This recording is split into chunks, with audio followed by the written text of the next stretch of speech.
Excusez-moi s'il vous plaît. Ouais. Est-ce que vous avez 20 € sur vous? Je pense que oui. D'accord, alors on va faire un truc. Vous me donnez 20 € et je vous remets n'importe quel montant que vous remportez sur le jeu Chicken Road 2. Est-ce que ça vous tente? Je suis pas vraiment à l'aise avec le jeu de hasard, mais bon, essayons. D'accord, on va essayer. Voici le jeu. Ok, vous allez jouer. 30 €. Waouh. 40 €. 50 €. Intéressant. 100 €. 150 €. Waouh. 250. 500 €. 1000 €. 2500 €. 5000 €. Waouh, 5000 €. Ouais, vous avez gagné 5000 €. On a 5000 €. Ouais, vous avez C'est gagné incroyable. 5000 €. Alors, mettez vos coordonnées. Je vais vous transférer votre argent tel que promis par rapport à vos 20 € que vous m'avez remis tout à l'heure. C'est bon? I could say all of my brothers and I had was that because our dad's a comedian, his job only ever existed once we had gone to bed, and our mum worked from home. She was a photographer. So to us as kids, our parents didn't really work. They just were always home.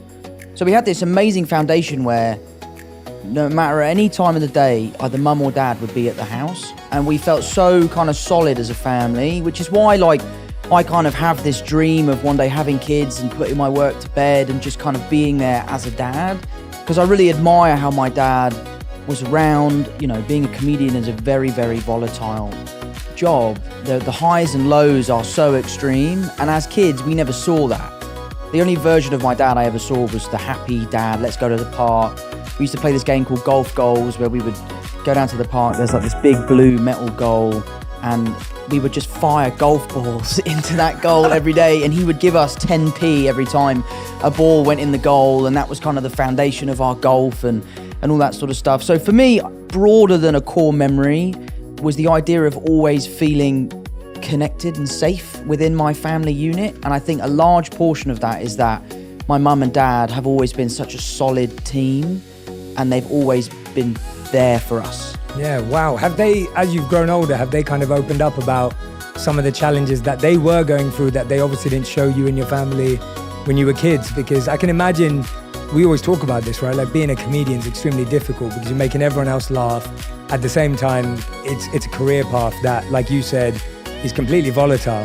Sure. Have they opened up as time's gone on? And how has that felt when you've gone from like seeing your parents always being happy to being like, oh wait, there was all this other stuff going on? Absolutely they have. And it's not even sometimes things that they've told us. It's just things that we've grown up to recognise. As a young kid, you know, you're not looking to how's my mum feeling, how's my dad feeling. And now as an older person, you know, those are things I care about. I want to call my mum because I know it will brighten her day. So that's all part of growing up, I guess. So seeing the way in which my dad's job affects him or my dad's job affects my mum is something we've all sort of come to terms with, and he's amazing at it. I mean, to be honest, I say affect, it doesn't really affect anyone. He's so good at handling it, which is a lot of why I feel like I am the way I am. For example, The Crowded Room's come out, the critics absolutely hated it. They thought it was the worst thing they've ever seen, and it doesn't really upset me. And I think a large part of my feeling towards that has come from my dad being able to do a gig, the gig not going well, him brushing it off his shoulder and just right onto the next one. Yeah, wow. And first of all, I want to point that out as well. So I've been watching The Crowded Room. Right. And me and my wife have been watching it together, and we're actually really enjoying it. Good, thank and you. so like, we're actually loving it because I love a show that has mystery. Sure. That's trying to like get me to figure it out and get me Right. to think about it. I'm kind of confused, and I love stuff like that. Like I'm Totally. a massive Christopher Nolan fan. Yeah, So all my absolutely. favorite movies are Nolan movies, and the reason why I love them is because I have no idea what's going on. Sure. And that's And you what gotta keeps- figure it out. And you got to figure Yeah. it out. And I love puzzles, and I love escape rooms, and I love anything Love that an escape room. Yeah, I love anything that's got me thinking, what is going on here, and why can't I figure it out? Mate, do you know what you should watch? I admittedly watch it to go to sleep if I'm ever feeling stressed or like overstimulated. I watch this guy called Chris Ramsey. Okay. He's like a YouTube guy. He's a magician, but I just watch him solve puzzles. He like buys these Japanese like handcrafted puzzle boxes. Wow. And he just solves them. And I've started buying them. And they come to the house and you sit down for 4 hours, put it down, pick it up and try and solve this puzzle. And it's amazing. Are you any good at them? No, I'm terrible at them, mate. I'm absolutely terrible. I've had an unsolved Rubik's Cube since I was like 11. But yeah, so I watch his videos because there's just Yeah. something about like the sound of the wood. I'm a carpenter, so I love like craftsmanship and that sort of stuff. So I love the way that these pieces are put together. So watching him solve the puzzles, I find so relaxing. Yeah, I think for so many of us, you know, getting bad reviews, perceptions, people talking about us, whatever that may be, whatever scale we live at, can actually affect us. Sure. And you saying that actually seeing your dad, seeing him shrug it off and seeing him move on actually really helped him. Do you think that you've been able to create a bit more of a skill around that now, or is it something that happens naturally for you? Because I'm guessing that there's a lot of people who are listening and watching going, Tom, that's pretty amazing that you can do that at your scale and your level. But, you know, I'm still affected by that, or I really struggle when my mate says something. Like, I know the number one thing I hear is like, most people don't chase their dreams because they're scared of what their mates will say, let alone what the world will say. Yeah, like I had this I was flying back last night, as I was telling you. So I was on a plane from DC to London last night, and the air hostess, she was wonderful, her name was Jeanette. She said to me, she was like, Jay, I really want to start a YouTube channel, but you know, you just got to block out what your friends are going to say, right? And she was just worried about it. So that it's a very real thing. So I guess, have you kind of figured out a little formula for it, or is it just natural because you saw your dad and it's become easier that way? I think it's a little bit of both, really. You know, I think it's something you definitely get better at. I'm really lucky that I have an incredibly strong group of friends. Like, one of my best mates just called me up earlier to say he'd seen the 5th episode, and he's like, I know what happens in the show and I'm still loving it. The people I'm watching it with have no idea what's going on, but they can't wait for the next one. Yeah. So, you know, I really, really hold high the opinions of people that I really care about. I'm also really lucky to have an amazing group of fans who are so supportive. They are diehard, they are there day one, and that makes me feel really good. But I do think a lot of my lessons in life have come from my dad, and the ways that he can deal with things that he hasn't done very well in the past, that he's passed on to me. And I live by this really.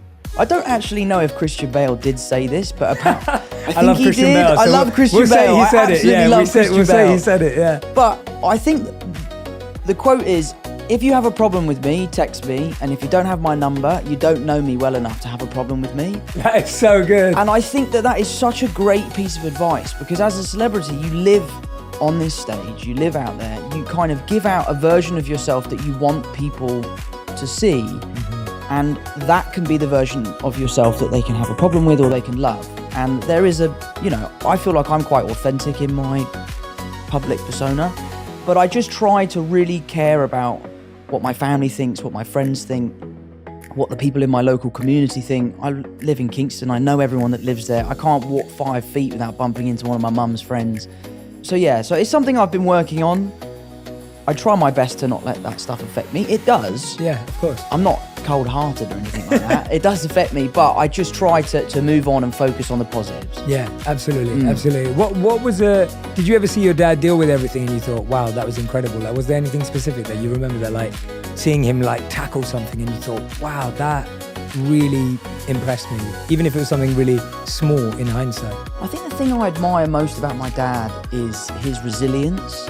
You know, he's someone who has had an incredibly successful career in his earlier life, and then later in life his career sort of plateaued and he struggled, and he's never stopped. He's never given up. He's still gigging to this day. He's still writing books. He has a Patreon. He has a podcast. He's constantly grafting to get to where he wants to be. And I think being a young kid and seeing your dad continually working as hard as he can to kind of put his best foot forward, for me, has been a huge drive for my work ethic. I'll give it 100% or I'll give it nothing. And I think a lot of that has come from my dad and seeing him deal with that. The funny thing about my dad is, you talk about doing a bad gig. I must have seen him 20 times. I've never seen him do a bad gig. He always seems to absolutely rip it. But maybe that's just because we're in the audience. But no, I owe a lot to my dad, and a lot of the teachings are things he's told me and things I've just witnessed him do. Yeah. And was there ever a piece of feedback or a rumor or something you saw that did affect you, where you actually thought, well, or at least made you stop and go, God, I'm trying to see the positives, but this one's tough. Like this actually made me have to pause and figure it out. Something that did really upset me, I was in New York, I was shooting The Crowded Room, and I was having a really hard time with the job just because of how taxing it was, the emotional capacity that I was having to get to every day. And I decided to delete my Instagram because I just felt like I was so addicted to